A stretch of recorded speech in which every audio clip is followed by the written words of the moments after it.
আমরা চলে এসেছি আজকে গণেশ পুজোর এক খুবই শুভেচ্ছা এবং সুন্দরময় দিনে।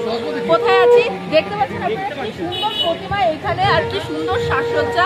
আমরা চলে এসেছি মান্নাপাড়া গণেশ পুজো কমিটির তরফ থেকে এই সুন্দর গণেশ পুজোটি আয়োজন করা হয়েছে।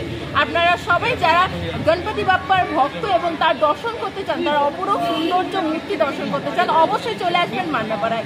আমরা এখন কথা বলে নেব সেই মান্নাপাড়া কমিটির সদস্যদের এই পুজোর ব্যাপারে আর শ্রী গণপতি বাপ্পার ব্যাপারে তারা কি ধরনের অনুভূতি রাখেন তা ব্যক্ত করতে অনুরোধ করব। নমস্কার দাদা, আপনাদের সকলকে কলকাতা নিউজ লাইভে স্বাগত। আমরা মান্নাপাড়া আমরা সবাই গণেশ পুজো কমিটির তরফ থেকে আপনাদেরকে স্বাগত জানাচ্ছি। প্রথমে আজকে দেখতে দেখতে 1 বছর 2 বছর করতে করতে এটা 12 বছরে পা দিল আমাদের গণেশ। তাই 12 বছর হিসেবে আমরা ধরে থাকি, যেহেতু এক যুগ, তাই জন্য আমাদের এবছরের ট্যাগলাইন হচ্ছে এক যুগের স্বপ্ন পূরণ, মাকে সাথে নিয়ে গণেশজির মর্তে অবস্থান।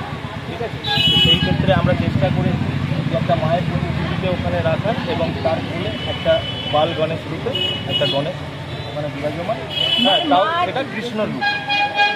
গণেশের মূর্তিটার সঙ্গে একটা ফিউশন তৈরি করা হয়েছে। আমাদের আর্টিস্ট স্বনামধন্য আর্টিস্ট পরিমল পাল মহাশয় আমাদের এই ঠাকুরটা বানিয়েছেন। তাতেও আমরা আমাদের কমিটির তরফ থেকে অসংখ্য ধন্যবাদ জানাই যে তিনি তার শিল্পকলার মাধ্যমে এইভাবে পুজোটাকে যে ফুটিয়ে তুলেছে, এটা মানে সকলের কাছে আজকের দিনে অনবদ্য। আমরা যেভাবে আমাদের পার্শ্ববর্তী স্তর থেকে শুরু করে আশেপাশের সমস্ত লোকজনের থেকে বিশিষ্ট সব যারা রয়েছেন এলাকার মধ্যে, তারা আমাদের সবাই মিলে আমাদেরকে এই পুজোটা নিয়ে খুবই অভিবাদন জানিয়েছি। তোরা এই পুজোটাকে যে জায়গা থেকে যে স্তরে আজকে নিয়ে গেছি সেটা সত্যিকারের প্রশংসনীয়। আশা করি আমরা যে আমরা আমাদের মতে শুধু নয়, সার্বিক জনগণের মতে আমাদের মনে হচ্ছে যে মান্নাপাড়া আমরা সবাই গণেশ পুজো কমিটি এবছরের কলকাতার একটা সেরা গণেশ পুজোর মধ্যে একটা অবশ্যই। দাদা, আপনি কি বলবেন আপনার পুজো সম্পর্কে? বলুন।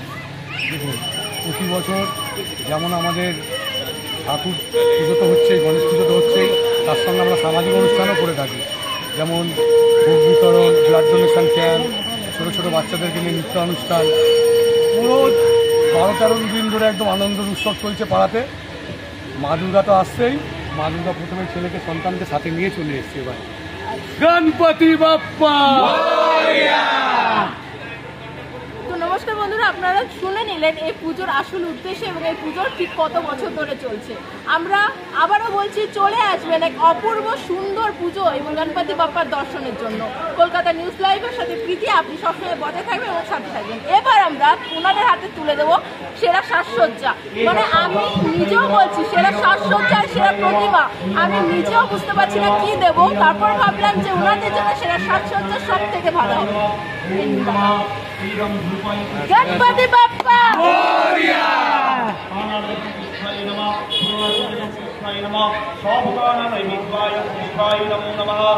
মান্নাপাড়া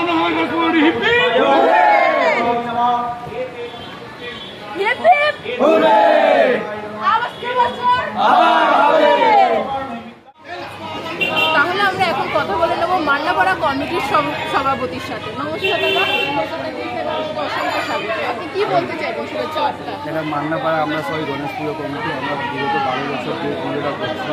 আমরা যত ছেলে আছে সব মিল থেকে কাজ করে এর মধ্যে, ঠিক আছে। আর সাকসেস করার জন্য সবাই